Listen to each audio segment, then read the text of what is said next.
Monday dawned warm and rainless. Aurelio Escobar, a dentist, without a degree, and a very early riser, opened his office at 6. He took some false teeth, still mounted in their plaster mold, out of the glass case and put on the table a fistful of instruments which he arranged in size order, as if they were on display.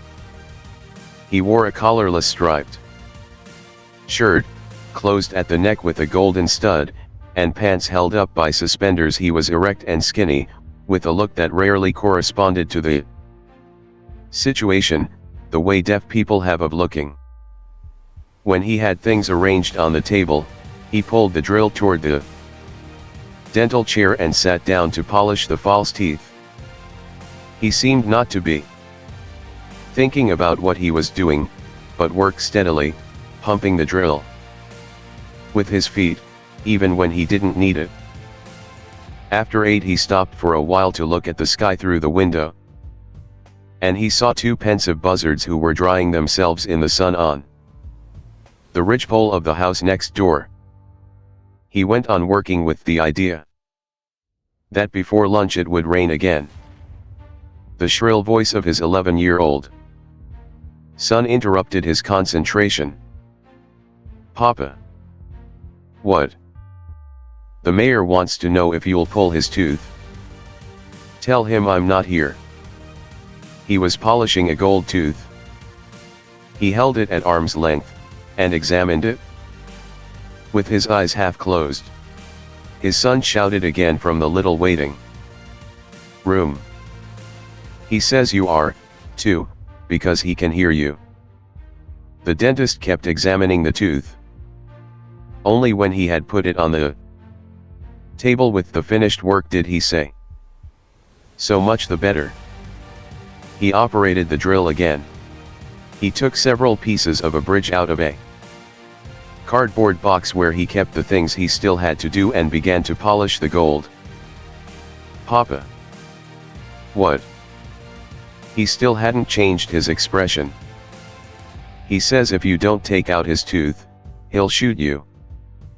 Without hurrying, with an extremely tranquil movement, he stopped pedaling the drill, pushed it away from the chair, and pulled the lower drawer of the table all the way out. There was a revolver. "O.K," he said.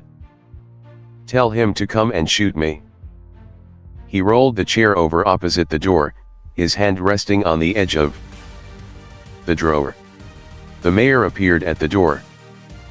He had shaved the left side of his face, but the other side, swollen and in pain, had a 5-day-old beard. Many nights of desperation in his dull eyes. He closed the drawer with his fingertips and said softly, "Sit down." "Good morning," said the mayor. "Morning," said the dentist.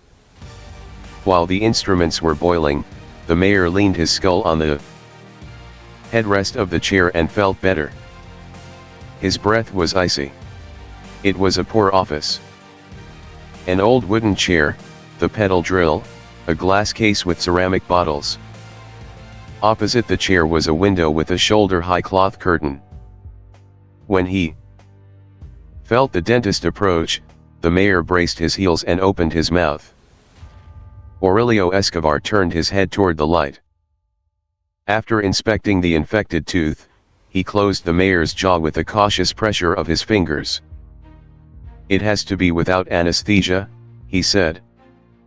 "Why?" "Because you have an abscess." The mayor looked him in the eye. "All right," he said, and tried to smile. The dentist did not return the smile. He brought the basin of sterilized instruments to the work table and took them out of the water with a pair of cold tweezers, still without hurrying. Then he pushed the spittoon with the tip of his shoe and went to wash his hands in the wash basin. He did all this without looking at the mayor. But the mayor didn't take his eyes off him. It was a lower wisdom tooth. The dentist spread his feet and grasped the Tooth with the hot forceps. The mayor seized the arms of the chair, braced his feet with all his strength, and felt an icy void in his kidneys, but didn't make a sound. The dentist moved only his wrist. Without rancor, rather with a bitter tenderness, he said, "Now you'll pay for our 20 dead men." The mayor felt the crunch of bones in his jaw, and his eyes filled with tears. But he didn't breathe until he felt the tooth come out.